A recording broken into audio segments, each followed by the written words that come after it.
ষ্টেচনৰ পৰা নামি ল'লোঁ আৰু লাহে লাহে গৈ আছোঁ।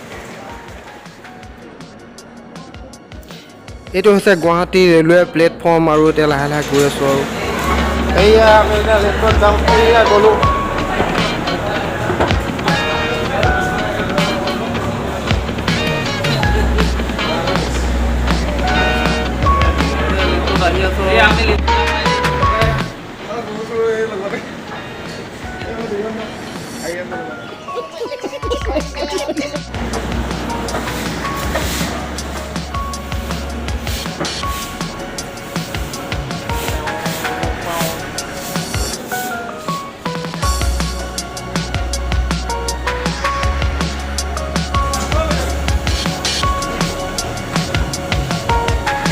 ঘৰলৈ কেনেকৈ গৈ থাকিব পৰা নাই।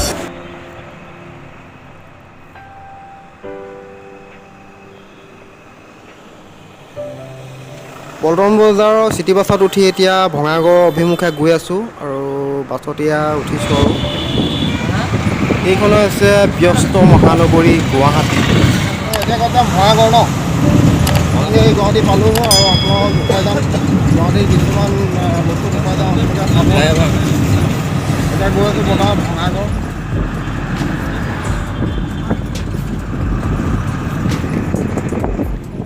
মন্দিৰটো পাহাৰৰ বহুত উচ্চতাত থকাৰ বাবে আমি এনেকৈ গাড়ীত গৈ থাকিব লাগিব আৰু পামগৈ আৰু গৈ আছোঁ আৰু গৈ আছোঁ খালি। আজি মনটো বহুত ভাল লাগিছে কাৰণ কামাখ্যা মন্দিৰ দৰ্শন কৰিম দেৱীমাক আৰু আপোনালোকৰ দৰ্শন দেৱীক দিবৰ বাবে আপোনালোকে কিনাৰৰ দোকানবিলাকৰ পৰা ফুল মালা আৰু ধূপ বন্তি কিবাকিবি সকলো লৈ যাব পাৰে। এইখন হৈছে কামাখ্যা মন্দিৰৰ মুখ্য দ্বাৰ আৰু এইফালেদি আমি আগবাঢ়ি গৈ থাকিম। ব'লক আপোনালোকক দেখুৱাই গৈ থাকিম। ব'লক আজি আপোনালোক কামাখ্যা মন্দিৰ দেখুৱাম। কামাখ্যা মন্দিৰলৈ গৈ আছোঁ।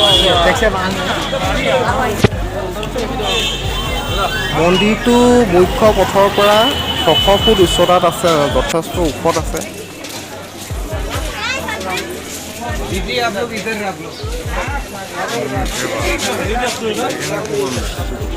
কামাখ্যা মন্দিৰলৈ যাবলৈ হ'লে আপোনালোকে এনেকৈ জোতা খুলি যাব লাগিব।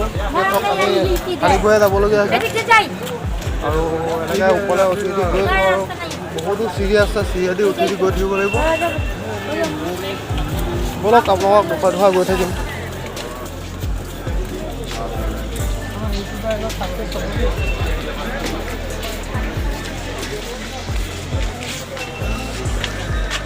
এইয়া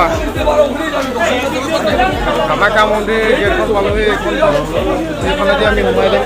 দূৰ দূৰণিৰ অসংখ্য ভক্ত ইয়াত দেখিবলৈ পোৱা যায়। যেতিয়া তেতিয়া ভক্তসকল আহে আৰু তেওঁলোকৰ মনোকামনাৰ অৰ্থে আহে। আচলতে সকলোৱে বিচাৰে যে তেওঁলোকৰ নিজৰ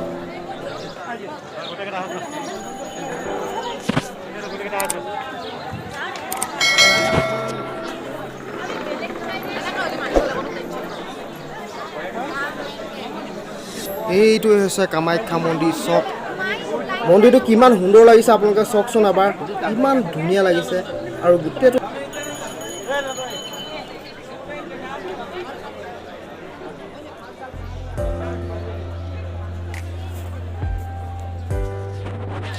মোৰ লগতে চেলফি এটা লৈ লওঁ সিংহটোৰ। এইয়া চব মা কামাখ্যা মন্দিৰ।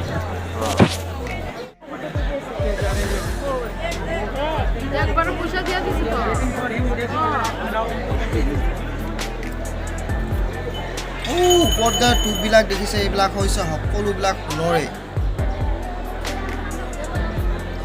মন্দিৰৰ গাত এইবিলাক চব দেৱালত শিলেৰে খোদিত কৰা এইবিলাক প্ৰতিমূৰ্তি। মা কামাখ্যা বা কামেশ্বৰী প্ৰসিদ্ধ দেৱী, যাৰ বিখ্যাত মন্দিৰটো উত্তৰ পূব ভাৰতৰ অসম ৰাজ্যৰ ৰাজধানী চহৰ গুৱাহাটীৰ পশ্চিম অংশত অৱস্থিত।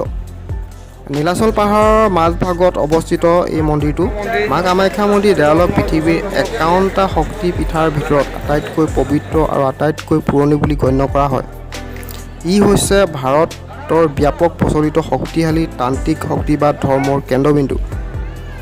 মন্দিৰলৈ আহি যথেষ্ট ভাল লাগিছে আজি, যিহেতু বহুদিনৰ পৰা ভাবি আছিলোঁ যাম বুলি আৰু আজি আহিলোঁ।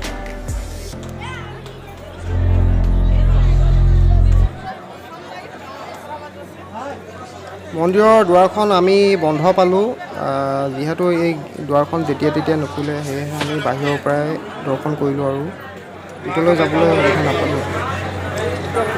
মন্দিৰটোৰ নিৰ্মাণকাল বুলিলে 1565 চনমানতে হৈছিল।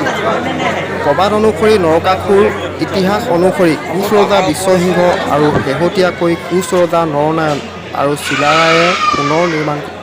মন্দিৰৰ এই অংশটোতে বলি বিধান কৰা হয়, ম'হ বলি দিয়ে আৰু ছাগলী বলি দিয়ে। ছাগলীবোৰ যিদৰে বেপাইছে আচলতে বেয়া লাগে। মই কিন্তু পচন্দ নকৰিলোঁ এই কাৰ্যটো, মই ভাল নাপাওঁ। আপোনালোকে জনাবচোন কাৰ্যটো ভালনে বেয়া।